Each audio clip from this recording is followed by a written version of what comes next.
पुण्यातल्या जैन बोर्डिंग जमीन व्यवहाराला अखेर स्थगिती देण्यात आली आहे। धर्मदाय आयुक्तांनी सुनावणीनंतर हा निर्णय दिला आणि या व्यवहारामध्ये केंद्रीय मंत्री मुरलीधर मोहोळ यांचे लागेबांधे असल्याचे आरोप झाले होते। हे वसतिगृह आणि तिथेच असलेलं जैन मंदिर वाचावं अशी इथल्या पुण्यातल्या जैन समाजाची मागणी होती आणि त्यासाठी जैन समाजातल्या लोकांनी थेट मुख्यमंत्री देवेंद्र फडणवीसांना त्यांची भेट घेऊन त्यांच्याकडे ही मागणी केली होती आणि अखेर या लढाईला यश आल्याचं दिसतंय। आपण पाहूयात।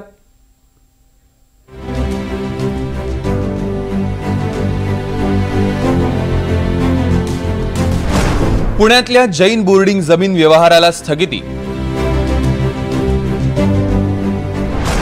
धर्मदाय आयुक्तांचा मोठा निर्णय।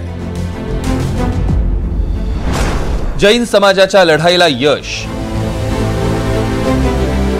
पुण्यातलं जैन बोर्डिंग अर्थात जैन वसतिगृह वाचवा या मागणीसाठी जैन समाज रस्त्यावर उतरला होता आणि त्या मागणीला आता यश आलंय। या जमीन व्यवहाराला धर्मदाय आयुक्तांनी स्थगिती दिली। पुण्यात मॉडेल कॉलनीमधल्या सेठ हिराचंद नेमचंद दोशी स्मारक ट्रस्टच्या 3 एकर जमिनीच्या विक्रीचा हा वाद आहे। ट्रस्टच्या विश्वस्तांनी वसतिगृह आणि जैन मंदिर असलेल्या मोक्याच्या जागेची विक्री करण्याचा निर्णय घेतला होता। ही विक्री परस्पर आणि नियमबाह्य करण्यात आल्याचा आरोप होता। तसंच पुनर्विकासाच्या आराखड्यात मंदिराचा उल्लेख करण्यात आला नव्हता। आता हा व्यवहार थांबवण्याचे आदेश देण्यात आले। संबंधित जागेवर जैन मंदिर आहे का? असेल तर त्या मंदिराचे मालकी हक्क कोणाकडे आहे? त्या मंदिराच्या व्यवहारांची जबाबदारी कोण पाहतं? पुनर्विकासाचं काम हाती घेतल्यास मंदिराला हानी होणार का किंवा हटवावं लागणार का?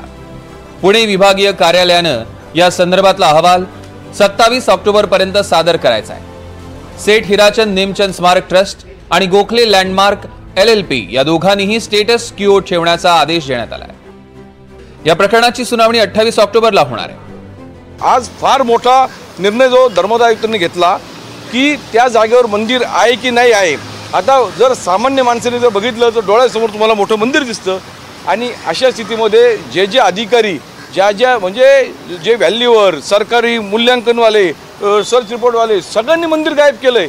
हे फार गंभीर आहे आणि मी राज्य सरकारचं अभिनंदन करतो की त्यांनी याची ताबडतोब गंभीर दखल घेतली आहे आणि आम्हाला अपेक्षा आहे की निश्चित सर्वांना न्याय मिळेल। या सगळ्या प्रकरणात केंद्रीय राज्यमंत्री मुरलीधर मोहोळ यांच्यावर आरोप होत होते। या प्रकारानंतर पुण्यातल्या जैन धर्मीयांना त्यांची बाजू ऐकण्यासाठी मुख्यमंत्री फडणवीसांनी बोलावून घेतलं होतं। आदरणीय कलोटी साहेबांनी आज जो निर्णय दिला त्याच्याबद्दल योगेश पांडेजी सविस्तर बोलतील, पण कलोटी साहेबांसंदर्भात सुद्धा आम्ही दिलगिरी व्यक्त करतो की नजर चुकीने त्यांचं नावही कोणी घेतलं असेल या सगळ्या प्रकारामध्ये तर त्यांची आम्ही दिलगिरी व्यक्त करतो। पण पुन्हा एकदा जैन समाजाच्या वतीनं महाराष्ट्राचे मुख्यमंत्री देवेंद्रजी फडणवीस यांचं मनापासून अभिनंदन करतो की त्यांनी सर्व ताकदीनं या निर्णयासमवेत त्या जैन समाजाबरोबर आहे। जैन बोर्डिंगच्या पुनर्विकासासाठी ज्या बँकांनी कर्ज दिलं होतं त्या बँकांनीही कर्ज परत घेण्यासाठी हालचाली सुरू केल्या होत्या। विशेष म्हणजे याआधी धर्मदाय आयुक्तांनी या व्यवहाराला मंजुरी दिल्यानं त्यांचा निर्णयही वादाच्या केंद्रस्थानी होता।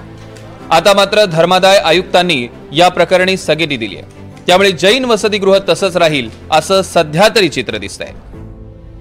अविनाश पवारसह राहुल कुलकर्णी, NDTV मराठी, पुणे।